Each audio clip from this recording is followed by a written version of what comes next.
శ్రీమతి D Kameshwari గారు రాసిన శిక్ష 6వ ఎపిసోడ్. ఇదే ఆఖరి ఎపిసోడ్. చదువుతున్నది దేవి. అఫీషియల్గా మనం భార్యాభర్తలు కావాలి. భవిష్యత్తు నిర్ణయించుకున్నాను. రైలు దిగి టాక్సీ ఎక్కి హోటల్ పేరు చెప్పి పొమ్మన్నాను. రజియా ఆశ్చర్యంగా, అదేంటి మా ఇంటికి కాదు, రమ శకుంతల ఏరి అనబోయింది. రజియా వంక కొంటెగా చూశాను.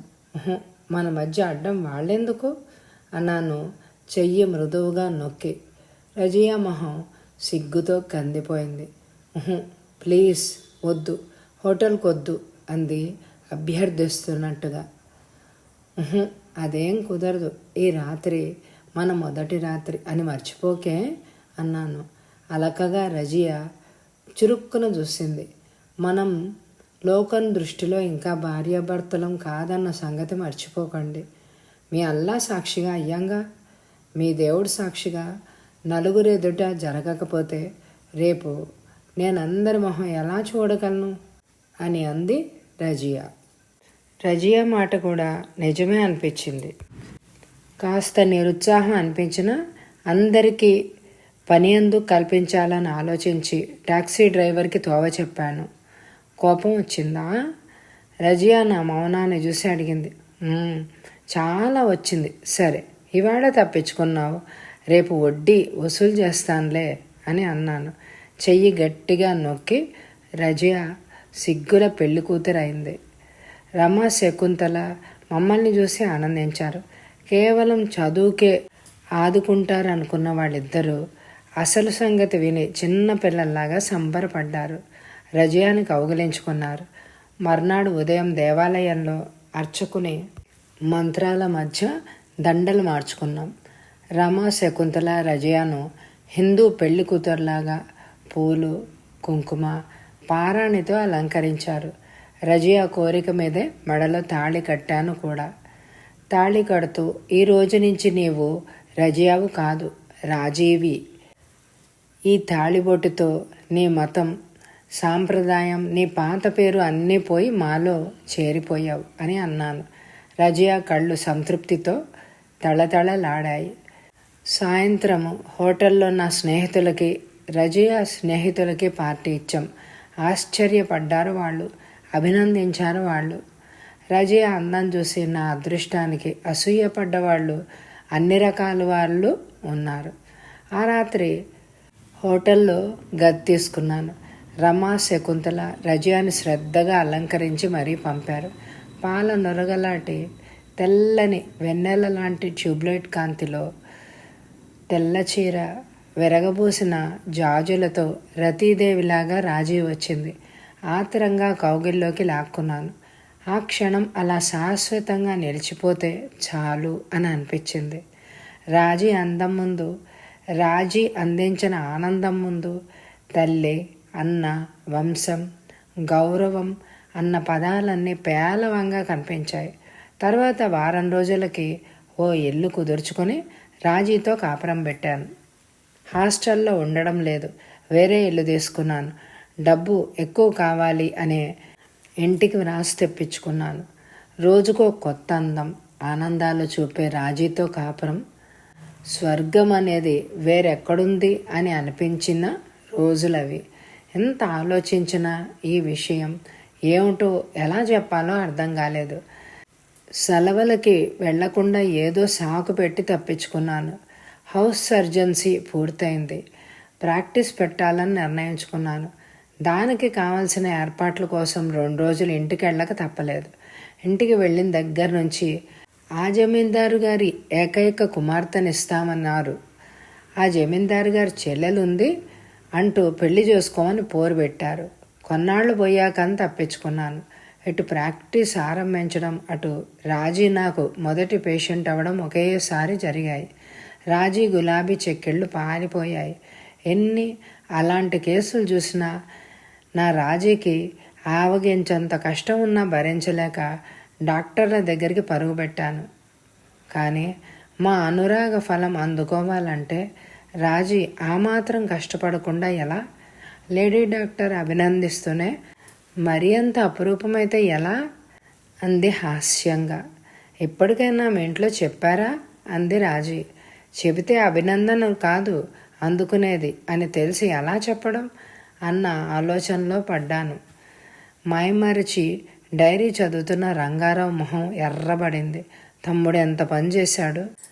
కులం, మతం, సాంప్రదాయం అన్నీ వేరైన ముస్లిం స్త్రీని పెళ్ళాడా? ఈ విషయం తమకి తెలియకుండా ఎంత రహస్యంగా దాచాడు. కానీ తమ్ముడి కథకి శ్యామలకి ఏమిటి సంబంధం ఉందో ఆయనకి అప్పటికే అంతుపట్టలేదు. మధ్య మధ్య అనవసరం అనుకున్నవి వదిలేస్తూ ఆరాటంగా పేజీలు తిప్పాడు తొందరగా. మధ్యలో కొన్ని పేజీలు ఏం రాయకుండా ఖాళీగా ఉన్నాయి. తర్వాత తిరిగి కనిపించిన వ్రాతను చదువుతూ ఒక్క క్షణం చకితులైపోయారు. అయిపోయింది, అంతా అయిపోయింది. నా ప్రేమ కథ ముగిసిపోయింది. ఏరి కోరి వలపించి చేసుకున్న నా రాజీ ప్రేమ కథ పట్టుమని ఏడాది కాకుండానే పరిసమాప్తం అయిపోయింది. ఎన్ని మలుపులతో, ఎన్ని వింతలతో, ఎంతో అందంగా ఆనందంగా సాగాల్సిన రాజీ కథ ఎవ్వరూ ఊహించని మలుపుతో ఇంత తొందరగా ముగుస్తుందని ఎవరనుకున్నారు? ఎందుకింత నిర్దాక్షిణ్యంగా పరిసమాప్తి చేశాడు ఆ దేవుడు? ఆ దేవుడికి మా ఆనందం, మా సంతోషం చూసి కన్నుకుట్టిందా? పాపిష్టి దేవుడు ఓర్చలేకపోయాడు. ఇంతమంది డాక్టర్లు, స్వయాన నేను డాక్టర్నయ్యి రోజుకి ఎన్నో వందల మంది స్త్రీలకి పునర్జన్మనిచ్చే నేను నా రాజీని ఎందుకు బ్రతికించుకోలేకపోయాను? ఎంతమంది బిడ్డలకి తల్లులను బిడ్డల్ని ఇచ్చే నేను ఆ బిడ్డకి తల్లిని ఎందుకు దక్కించుకోలేకపోయాను? విధి కర్మాన్ని సరిపెట్టుకోవాలా? రాజీని ఎలా మర్చిపోను? ఏం పాపం చేశానని ఎంత శిక్ష వేశాడా దేవుడు? రాజీ లేని బ్రతుకు నాకెందుకు? ఎవరి కోసం? రాజీని తీసుకుపోయి ఆ దేవుడు ఈ బిడ్డని నా మెడకి ఎందుకు తగిలించాడు? నా రాజీని నా నుంచి తీసుకుపోవడానికి బిడ్డ కదూ కారణం. పుట్టకముందే దురదృష్టవంతురాలైన ఈ పసిబిడ్డని ఎలా సాకాలి? ఏం చెయ్యను? రాజీ లేని ఈ ప్రపంచం నాకేం వద్దు. ఎవరి ఓదార్పు నాకొద్దు. పొండి, అందరూ పొండి. ఆ పాపిష్టి బిడ్డను నాకు కనపడినివ్వకుండా తీసుకుపోండి. పారేయండి దూరంగా. ఆ తల్లి దగ్గరికే పంపించేయండి దాన్ని. నాకేం తెలియదు, నాకేం వద్దు, తీసుకుపోండి. పిచ్చివాడిలాగా రాజీ శవం మీద పడి ఏడ్చి నన్నెవరు ఓదార్చగలరు? తిండి తిప్ప లేకుండా ఎన్నాళ్ళు ఏడిస్తే రాజీ వస్తుంది? నెల రోజులు ప్రపంచం మొత్తం చూడకుండా నాలో నేను కుమిలాను. రాజీకి జాలి లేదు, రాదు, ఇంక రాదు. నెమ్మదిగా వాస్తవంలోకి వచ్చాను. స్నేహితులు, ఆప్తులు ఓదార్చడం తప్ప ఏం చేస్తారు? ఇంటికి రాస్తామన్నారు, వద్దన్నాను. మధ్యలో మొదలైన కథ మధ్యలోనే అంతమైపోయింది. మళ్ళీ నాకు నేనుగానే మిగిలాను. కాదు, నాకు తోడుగా రాజీ ఛాయ మిగిలిచి పోయింది. ఏం చెయ్యను ఆ పాపని? అందరూ కలిసి కుదిర్చిన ఆ ఆయా చేతిలో క్యారు అంటూ ఏడ్చి ఆ పసిగందు మీద ద్వేషం పోయి ప్రేమ పుట్టుకొచ్చింది. ఈ పాప ఎవరు? నా రాజీ కదూ. నా రాజీ రక్తంలో రక్తం, పేగులో పేగు కదూ. ఇంత నిర్దయగా పాపను వదిలేస్తే రాజీ క్షమిస్తుందా నన్ను? ఈ పాప రక్తం నాది కదూ. ఎంత క్రూరుడిని! పసిపాపని కౌగులించుకొని గుండెలకు హత్తుకొని విలపించాను. అప్రయత్నంగా రంగారావు నిట్టూర్చాడు. చదువుతూ, మాధవ్ ఇంత స్వల్పకాలంలో ఇంత వ్యధ అనుభవించాడా? తమకి మాట మాత్రం తెలియకుండా ఇంత కథ జరిగిందా? ఆ పాపని ఏం చేశాడు? ఏమైంది? ఆరాటంగా పేజీ తిప్పాడు. తర్వాత పేజీ ఖాళీ, ఇంకేం రాసలేదు. మరో పేజీ తిప్పాడు. శ్యామల ఈ డైరీ చదవమని ఎందుకంది? శ్యామలకి ఈ డైరీకి సంబంధం ఏంటి? శ్యామల చెప్పదలిచింది ఏమిటి? ఆ పేజీలో ఉన్నది మాధవ రాత కాదు, శ్యామలది. శ్యామల ఉత్తరం రాసింది పూజ్యులైన రంగారావు గారికి. నేను మనసారా ప్రేమించి గౌరవించిన భర్తగా చనువుగా పిలుచుకునే అధికారం లేదు కాబట్టి ఇలా పిలుస్తున్నందుకు అన్యదా తలచకండి. టెలిగ్రామ్ కొరకు ఎదురు చూస్తున్న మీకు ఇంత పెద్ద ఉత్తరం చిరాకు కలిగించవచ్చు. చిన్నప్పటి నుంచి అసలు పుట్టక ముందు నుంచి దౌర్భాగ్యురాలనే. అందుకే అలా దిక్కు మొక్కు లేకుండా అనాథలాగా అనామికలాగా ఏ ఆశలు కోరికలు లేకుండా పెరిగాను. ఏనాటి పుణ్యఫలమో మీరు నన్ను అభిమానించి ఆదరించారు. ఏనాడు చేసిన పుణ్యఫలమో మీ అంతటి పరువు ప్రతిష్ఠ గల ధనవంతుల ఇంట అడుగుపెట్టి మీలాంటి వారిని చేపట్టగలిగాను. నా అదృష్టానికి మురిసిపోయి పొంగిపోతున్నా. నా పొంగు ఎన్నాళ్ళో కాకుండా చల్లారిపోయింది. నడబంత్రపు సిరిలాగే మధ్యలో వచ్చి అదృష్టం మధ్యలోనే కొట్టుకుపోయింది. మీరు అడిగినప్పుడు నా నోరు ఎందుకు మోగపోయింది? ఎందుకు నిజం చెప్పలేకపోయింది? అసలు సంగతి ఏమైంది చెప్పే లోపలే మీరు నేను ఈ లోకం నుంచి శాశ్వతంగా నిష్క్రమించాలని నిర్ణయించారు. మీరింత తొందరగా ఇంత కఠిన నిర్ణయం తీసుకుంటారని అనుకోని నేను ముందుగానే నిజం చెప్పకుండా మీ శిక్షకు పాత్రురాలనయ్యాను.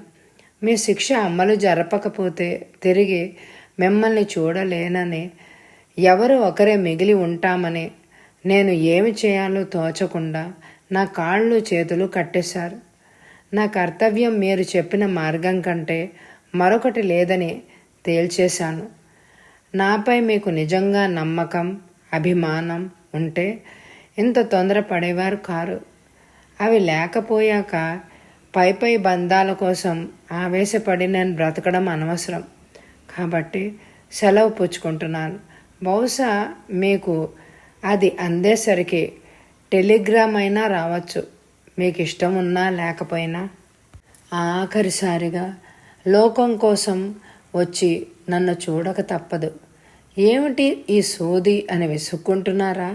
నా శీలం గురించి మీరు వెలిబుచ్చిన అనుమానం విన్నాక నన్ను నిలువున కాల్చే అభిమానం నా నిష్కళంకతని నిరూపించుకోవాలని ప్రోత్సహించింది. మీ దృష్టిలో చనిపోయాక కూడా దోషిగా నిలబడడం ఇష్టం లేక ఈ 4 మాటలు రాస్తున్నాను. చివరి వరకు చదవండే. మీ తమ్ముడు గారి డైరీ చదివితే నేను చెప్పబోయేది సగం అర్థమయ్యే ఉంటుంది. మిగతా సగం కూడా చదివి నేను దోషినో కాదో మీరే నిర్ణయించండి. నేను మీ ఇంటికి వచ్చాక ఇంటి యజమానురాలిగా సర్వాధికారాలు నాకు అప్పగించారు. మీరు నాకిచ్చిన అధికారం, నాపై మీ ఆదరాభిమానాలు ఇంట్లో అందరికీ ఆశ్చర్యం కలిగించాయి అన్నది మీకు తెలుసు. ఇలా ఉండగా నేను వచ్చిన 2 నెలలకి ఒకరోజు మీ అమ్మగారు నాకు కబురు పంపారు. వెళ్ళాను. ఆవిడ మనసులో ఏదో ఉందని, అది నాకు చెప్పాలని ఆరాట పడుతున్నట్లు ఆవిడ మొహం చూస్తే తెలుస్తోంది. కూర్చో శ్యామల అన్నారు గంభీరంగా. శ్యామల, ఈరోజు నీతో నేను ఒక విషయం చెప్పబోతున్నాను. ఆ విషయం నీ దగ్గర నుంచి మరొక మనిషికి చేరదని, ఆ విషయం మరొకరికి తెలియనియ్యనని నాకు మాట ఇవ్వగలవా? నేను చెప్పబోయే రహస్యం మన ఇద్దరి మధ్యనే ఉంచుతానని నీవు వాగ్దానం చేయగలవా అని అన్నారు. నాకేం అర్థం కాలేదు. ఆశ్చర్యంగా చూశాను. అంత రహస్యం ఆవిడ నాతో చెప్పడం ఏమిటో అంతా వింతగా అనిపించింది. శ్యామల, నీ ఆశ్చర్యం నాకు తెలుసు. ఈనాడు నాకెంతకంటే గత్యంతరం లేదు. శ్యామల, నేను చెప్పబోయేది విని నీ పూర్తి సహకారం నాకు ఇస్తావని నీవు మాట ఇవ్వాలి. ముఖ్యంగా ఈ విషయం రంగారావుకి అస్సలు తెలియడానికి వీల్లేదు. ప్రమాణం చెయ్యి చాచి అడిగారు.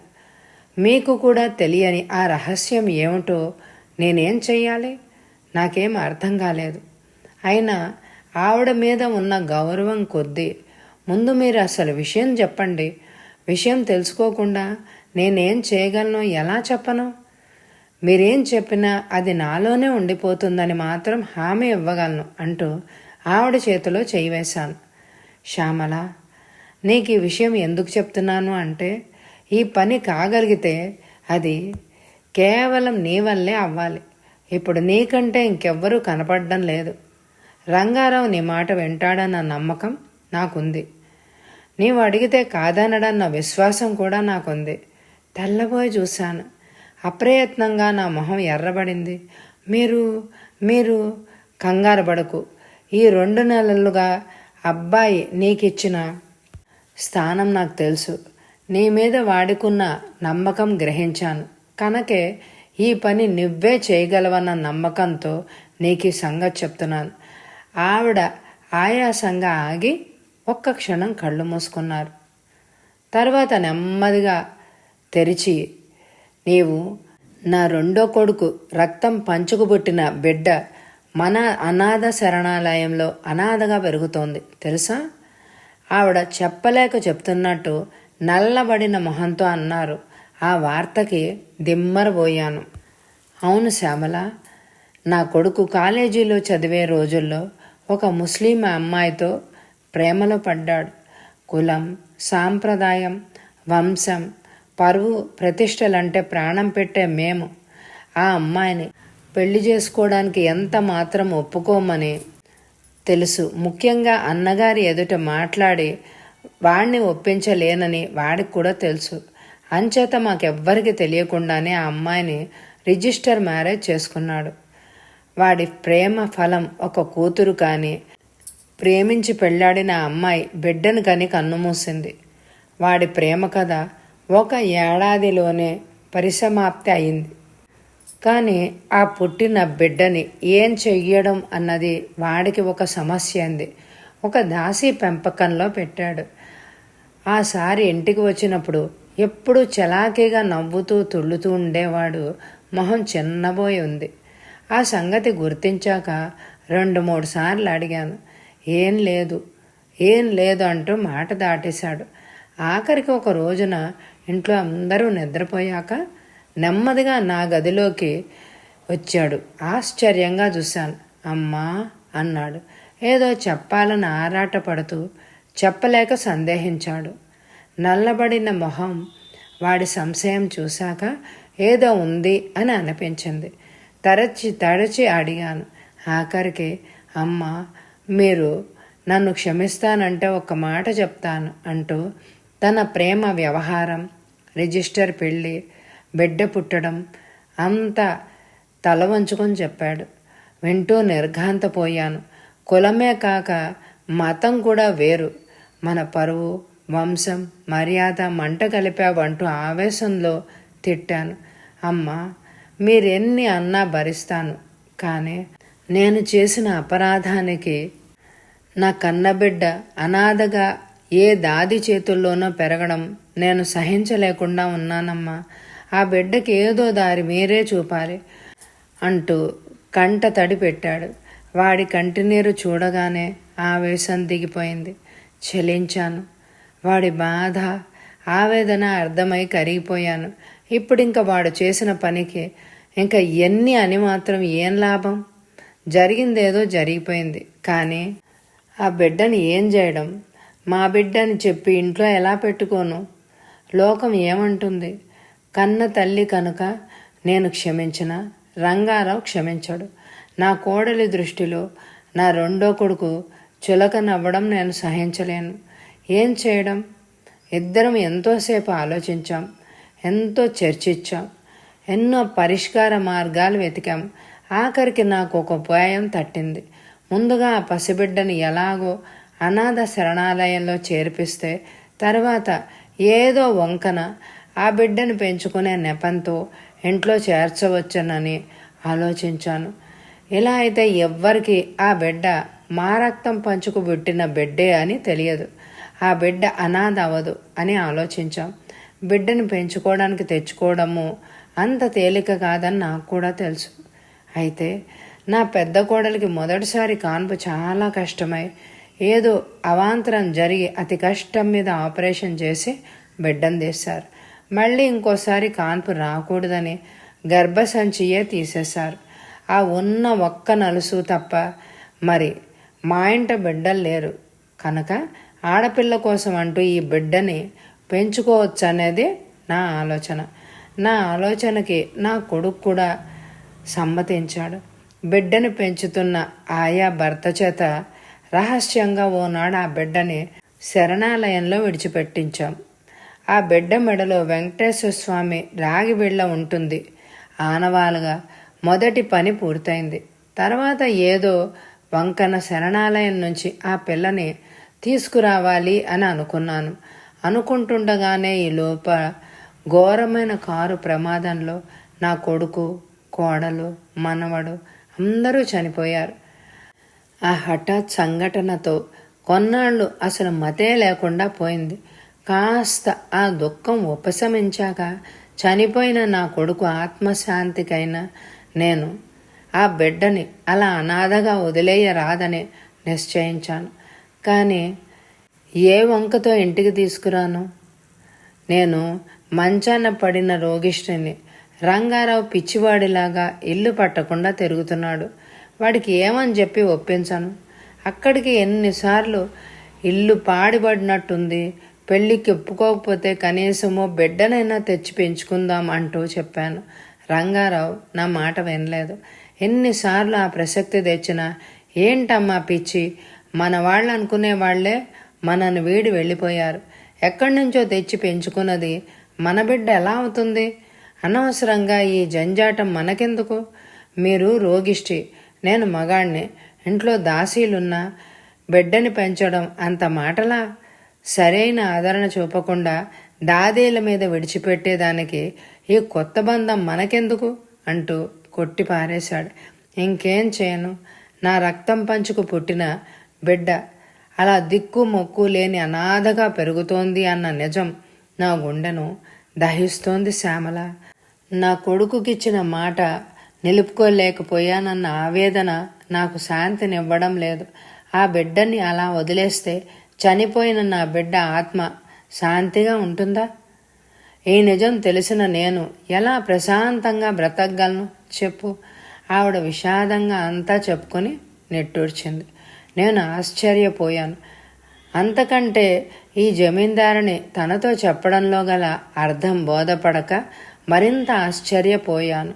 నా మొహంలో ఆశ్చర్యం గుర్తించి జమీందారుని తిరిగి మొదలుపెట్టారు. శ్యామల, ఈ విషయాన్ని నీకెందుకు చెప్పానని ఆశ్చర్యపోతున్నావు కదూ? చూడు శ్యామల, ఆ బిడ్డని ఇంట్లోకి తీసుకురావడం అన్నది జరిగితే అది నీ వల్లే కావాలి. నేనా?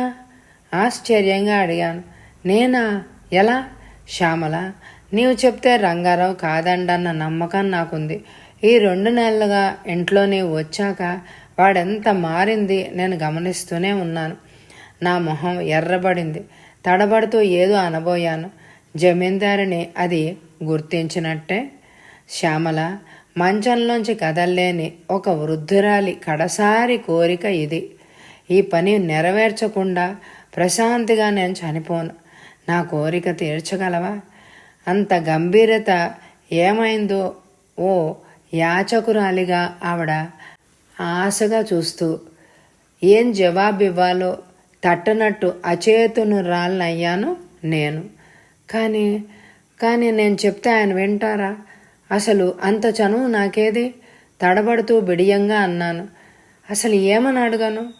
ఏమని అడుగుతావో ఏం చేస్తావో అది నాకు తట్టకే. నిన్ను అడుగుతున్నాను శ్యామల. వాడికి ఏమని చెప్తావో, ఎలా చెప్పి ఒప్పిస్తావో నీవే ఆలోచించు. ఈ రహస్యం మాత్రం వాడికి తెలియకూడదు. వాడి దృష్టిలో నా కొడుకు దిగజారడం నేను సహించలేను శ్యామల. నీవు ఒకప్పుడు అనాథగా పెరిగావు. అనాథ అంటే ఏమిటో నీకంటే ఎవ్వరికి బాగా తెలియదు. ఎంత జమి, ఎంత ఆస్తి ఉండి నా బిడ్డ రక్తం పంచుకు పుట్టిన బిడ్డ అలా అనాథగా పెరగడం నేను సహించలేను శ్యామల. ఏం చేస్తావో ఆ బిడ్డని ఈ ఇంట చేర్చు, అది నా కోరిక. తీర్చగలవా? వృద్ధ జమీందారిని కంటతడి పెడుతూ వణుకుతున్న చెయ్యి ముందుకు చాపారు. అప్పుడింక నా కర్తవ్యం ఏంటి? కాదని చెయ్యనని ఎలా చెప్పను? శ్యామల, వెంటనే కాకపోయినా కాస్త సమయం చూసి నెమ్మదిగా చెయ్యొచ్చు. నీవు మాటిస్తే నాకు నిశ్చింత ఇంకా అంటూ ఆవిడ తొందరపెట్టారు. ఇంకా ఆలోచించుకునేందుకు అనేందుకు ఏమీ లేక ఆవిడ చేతిలో చెయ్యేశాను. నా శాయశక్తులా ప్రయత్నిస్తానని ఆ బిడ్డని అనాథగా వదిలివేయనని, ఈ సంగతి నా పెదవి దాటి బయటికి రాదని వాగ్దానం చేశాను. ఆమె నిశ్చింతగా నిట్టూర్చారు. నా వంక అభిమానంగా, కృతజ్ఞతగా చూశారు. నీవు చేయబోయే మంచి పనికి భగవంతుడు తప్పక సహకరిస్తాడు. నీకు కృతజ్ఞతగా నేనేమియ్యను శ్యామల అంటూ ఆవిడొక్క క్షణం ఆలోచించి ఆవిడ మెడలో ఉన్న ముత్యాల హారం బయటికి తీశారు. శ్యామల, ఇది కొన్ని వేలు విలువ చేసేది. అయినా నీకు ఆ పని చేయడానికి బహుమానంగా ఇవ్వడం లేదు, నా అభిమానం, కృతజ్ఞత చూపుకోవడానికి ఇస్తున్నాను అని అన్నారు. నేను హర్ట్ అయ్యాను. ఆవిడ దృష్టిలో నేను ఒక దాసినే. కానీ ఆ విషయం నేను అంగీకరించలేకపోయాను. క్షమించండి. డబ్బు కోసం నేను ఈ పని చేస్తానని అనలేదు. జమీందారు గారు నాకు చేసిన దానికి బదులు నేనెంత చేసినా మీ రుణం తీరదు. నేనే మీకు బాకీ.